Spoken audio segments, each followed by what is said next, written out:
this is your first time stopping by the channel, please make sure you hit the subscribe button. If you are already a subscriber, thank you so much for subscribing. I think this channel has grown a lot more than when I first started. You know, I think I had only about 10 subscribers when I first started. So we're, I think, like 230, 240, something like that. So I just wanted to say a big thank you to you guys. Shout out to you guys. Shout out to all the guys who leave positive comments. I think it kind of like, it motivates me to want to put out more content for you guys when I actually see that it's helping people, you know, do the things that they need to do instead of having to go to like the dealerships and whatnot. So just wanted to say thank you to you guys. Absolutely love you guys. We're back for another video today. So this was something that I've been debating about for a while, and bang, it started snowing, and I decided, well, it's time to get lowered. How crazy is that, right? And so went ahead and got me some IBEX springs. They've been sitting in the garage for a while. But it is kind of warm in the Midwest today. We're supposed to get into like 74, so I figured I'd get a head start in the morning, try to, you know, get things situated. I have a friend coming over to help me, so we're gonna work through it together. However, I'm gonna show you guys what's in the box, and I'm also kind of gonna show you guys, you know, what my car looks like right now before I get it lowered. I think the springs are about 0.5 or 0.6 lower than what I currently have right now. So so yeah, without further ado, let's go ahead and get started. Alrighty guys, so this is the IBEX box. Again, I will put the link down in the bottom of this video as well, but when you're getting this, there are actually two different versions. So there is the Pro kit, and I think there is just like the lowering springs or something like that. You need to get the Pro kit. The Pro kit is the one that's the 0.5, and the other one is like 0.1 or something like that, which I don't know why anyone would get. I guess maybe if your springs are kind of messed up and you just need to replace them. But yeah, make sure you get the Pro kit if that's if you're actually trying to get lowered. So I'm gonna open this box right now. All right. There we go. So this is everything that's in the box. Comes with this not so good instructions. Yeah, not so good instructions. I guess you could also kind of see the part number on here for the Pro kit. So that's what this is. Two in the front, two in the back. The front, I heard, is a little bit challenging, so I will do my best to explain as I'm going through. And I believe these are supposed to be installed with the IBEX symbol right side up. So whenever you put the springs on, it's actually labeled as well, so you can see like front right, front left, and all the good stuff. So so this is your front right, which is a passenger. This will probably be your front left. This will probably be back right, and this will probably be back left if they organize this correctly. So all right, so that is it for what's in the box. I mean, again, it's really not a lot. Just about the size. Sorry, my wheels are kind of dirty right now, and my car is also dirty. But this is how much, I guess you could kind of use my hand as like a guide to see how much space or distance that I have right now. I think all of that space will be kind of closed a little bit, probably like halfway this way. And so yeah, we'll see how that goes. This is just kind of what it looks like right now. A lot of people ask me if I'm lowered already because it looks this way, but I'm actually not. This is still, you know, this is still the stock suspension and springs and just how it looks. So I'm gonna go ahead right now, put the car in jack stands, get everything up, and then we're gonna work our way through the install. Alrighty guys, so I got the car on this fancy jack that I borrowed from my friend. These things are absolutely amazing. I just cannot afford one. That's why you got friends that can afford one. But anyway, we're gonna go ahead and get started with the install. So the first thing I'm gonna do is this is my driver's side, so that clip needs to come off. This clip as well needs to come off. And basically what we're doing is we want to release this part of the undercarriage, so we can have full access to the full access over here. And then we're gonna do the same thing on the other side, and then we're gonna get onto the car and also release some clips and screws. So I got me a prying tool and a flathead just in case the clips are stubborn, and then we'd go ahead from there. Alrighty guys, so as I was doing this, I realized there were actually 3 of them. So there is one, there is number 2 over there, and number 3 over there.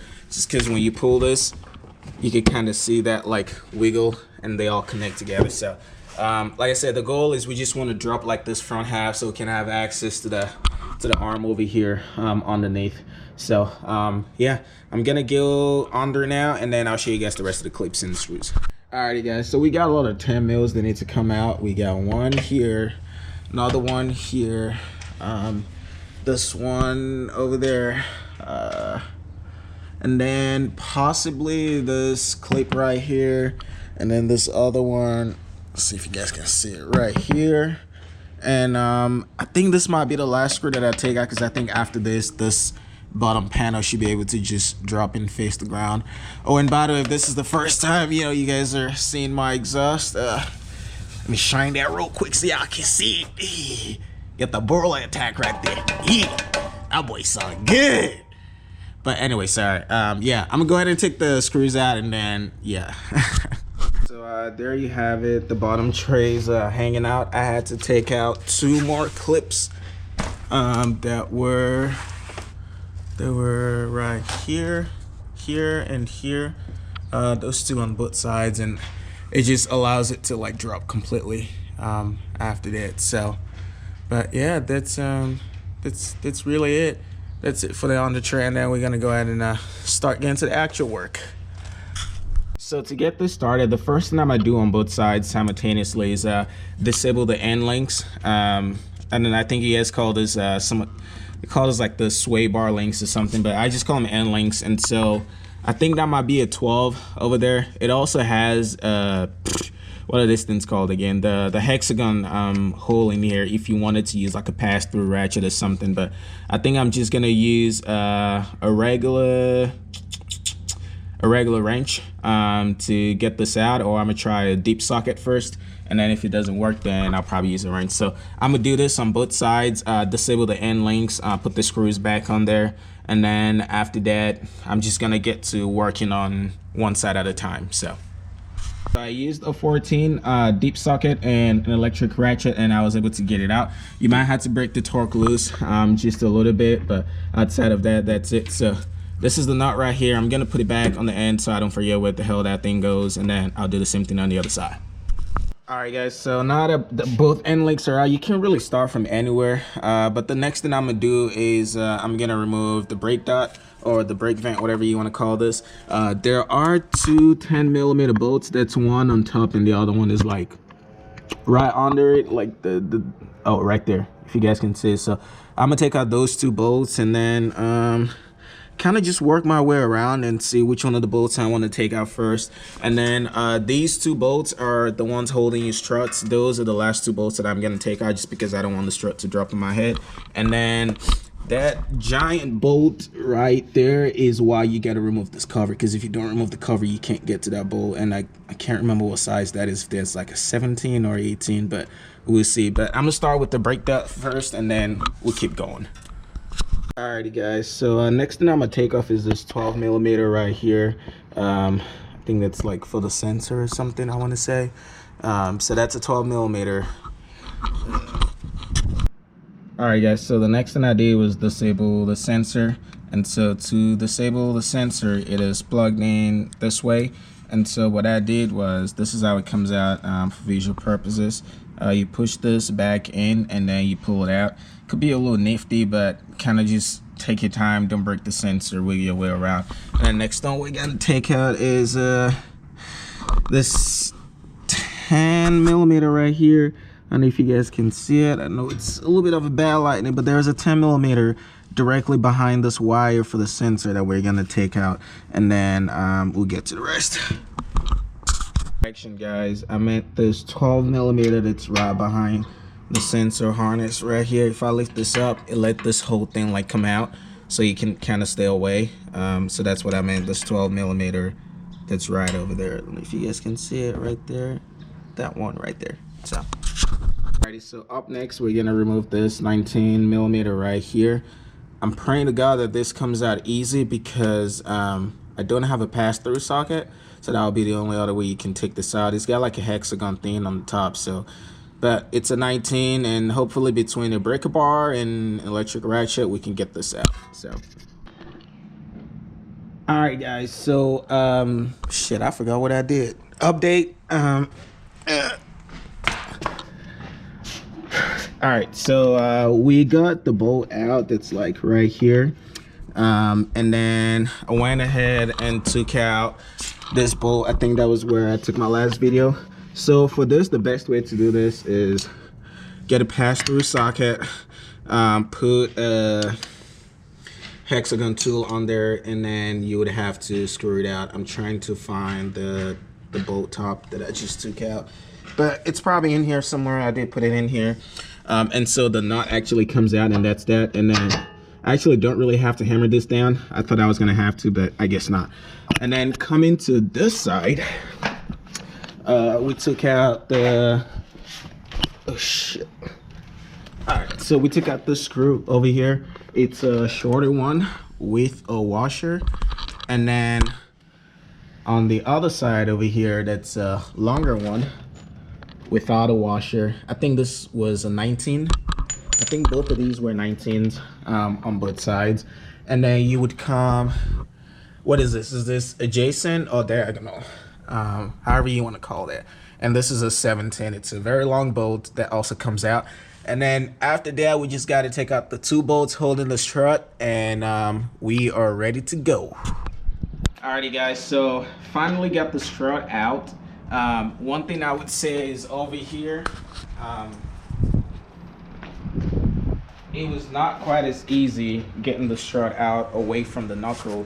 And so I don't know if you guys can see it over here. We kind of like hammered it. So you have to like gently hammer.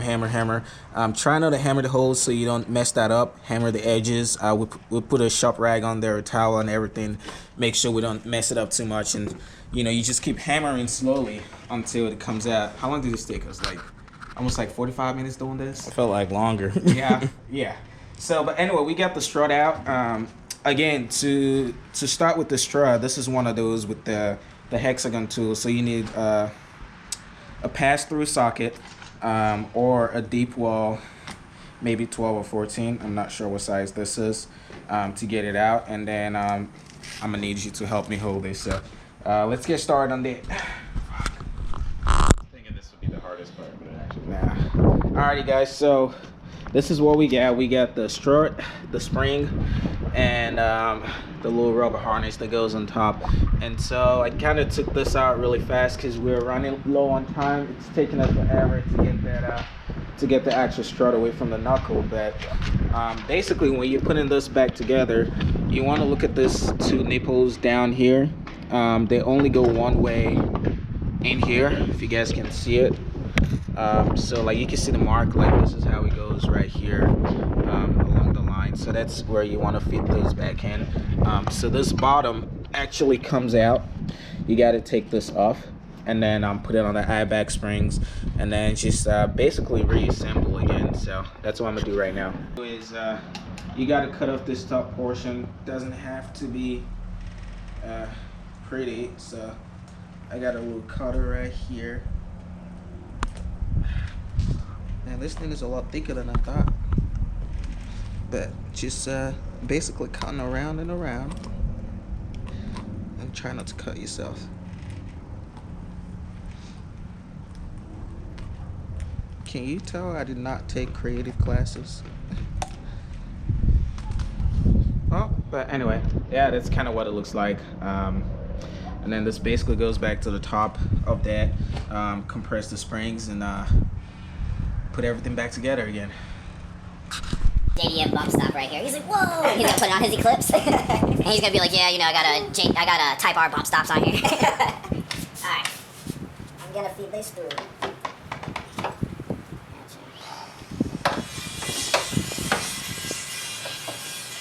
Oh, you're making sure this goes in, right? So, well, you can turn it once it gets in here. Right, so let me know what direction I need to turn this, the head. So you can go in. Well, this one needs to be turned to the left, since I'm gonna try to line it up. Like this?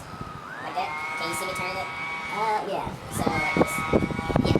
So I start going out. Keep turning.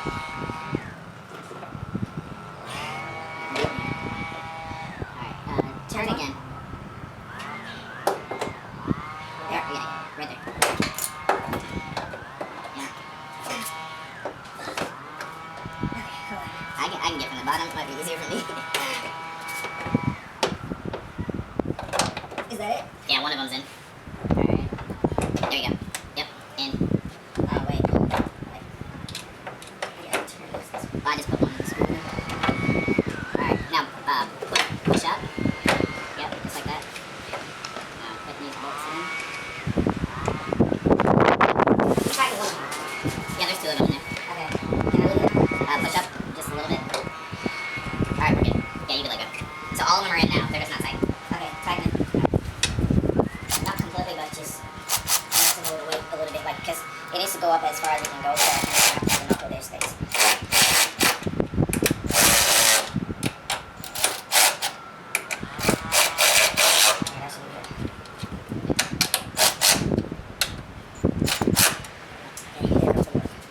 Where's the... Fuck.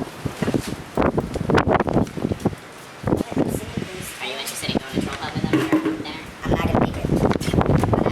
Because it's already 3 o'clock and on one side not. Wait, what? That's because it's already 3 o'clock and only got one side. I mean, you got Sunday to do the rear.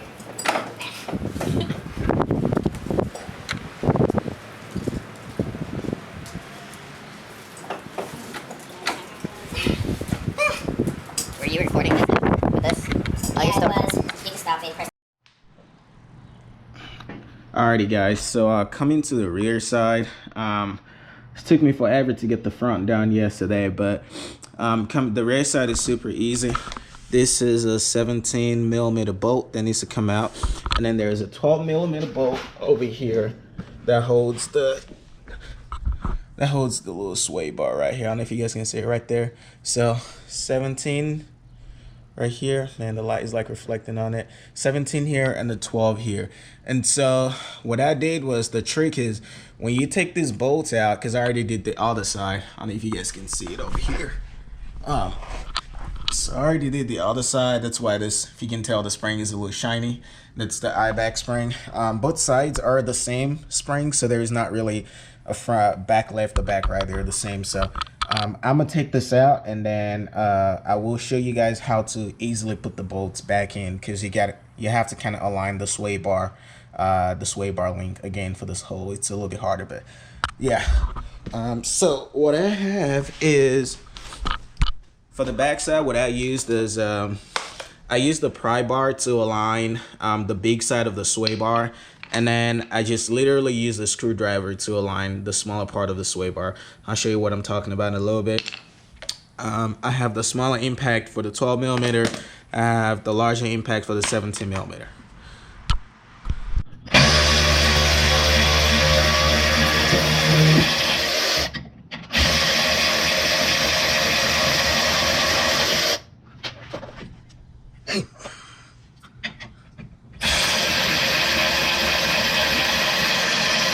Alrighty guys, so both screws are out, and I literally just pull down like that.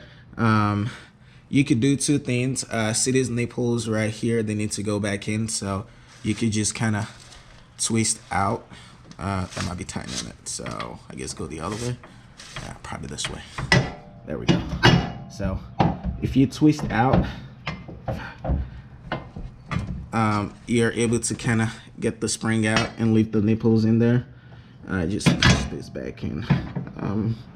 But once you like tighten the bag and put like this the arm back in, it kind of pushes itself in a little bit more. But here you go, this is the stock spring, and that is the eye back spring over there. Basically you take off this top, you replace it on there, it kind of goes in the screw. I'll show you guys in a second. So I'm gonna try to do this one-handed. So basically, if you're trying to figure out what side goes up, eye back tells you that you should put the eye back logo is right side up. If I can find where the logo is, I just know it's this way because I just did the other side. Oh, there it is. So don't know if you guys can see that, but the eye back logo is right side up. So the part with the most compressed spring is kind of up. And then you just to do this, you just kind of screw this out like that, and then you basically do the same, put it back in again on this one. I'm trying to do this one-handed. Don't have anyone really recording, so that's it.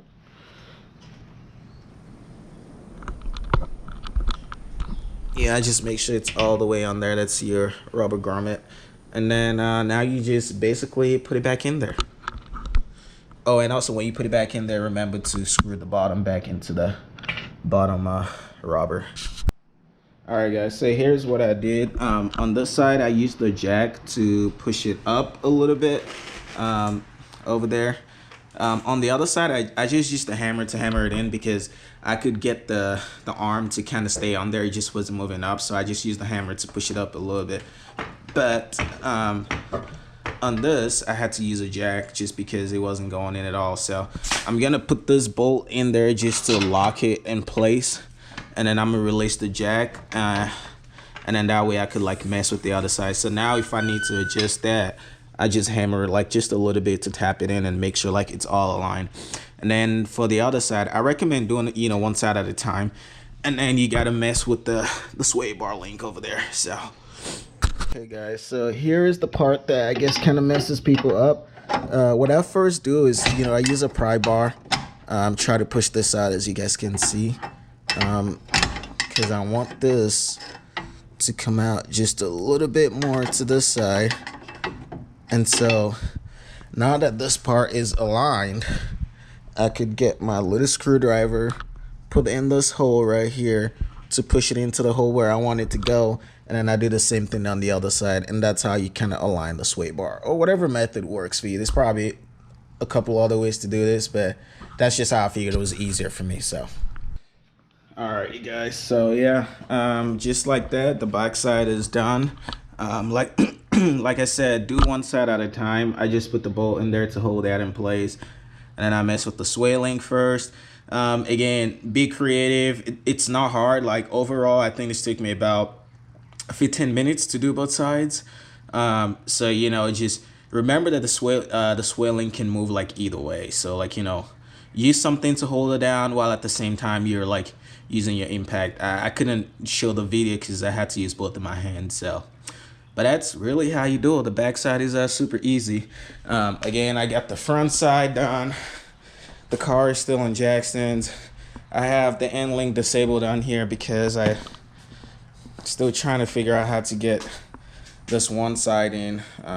It's a little bit of a mess here. So this is the only side that I have left that literally took me forever. So, but I'll show you guys when it's all done, when the car is lowered, so you can see what the high looks like.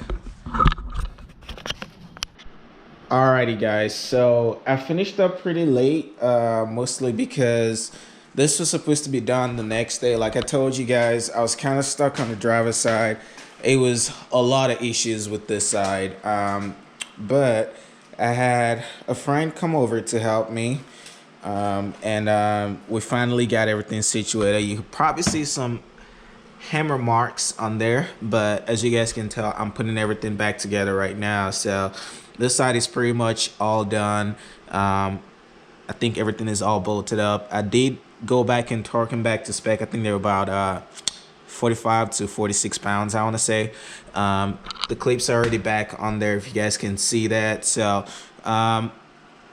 so my friend is a Honda tech, and he highlighted some things, right, that I will explain to you guys in a little bit, that you probably should not take out, that I took out. However, it made it easier for me to get it out, but also it was kind of difficult to get it back. So I'll explain those things back in a little bit. But that is pretty much it. As you guys can see, that is the eye-back spring over there, if you guys can see it. And then I'll show you guys what it looks like when it's lowered. I gotta actually bolt that down in a little bit. So yeah.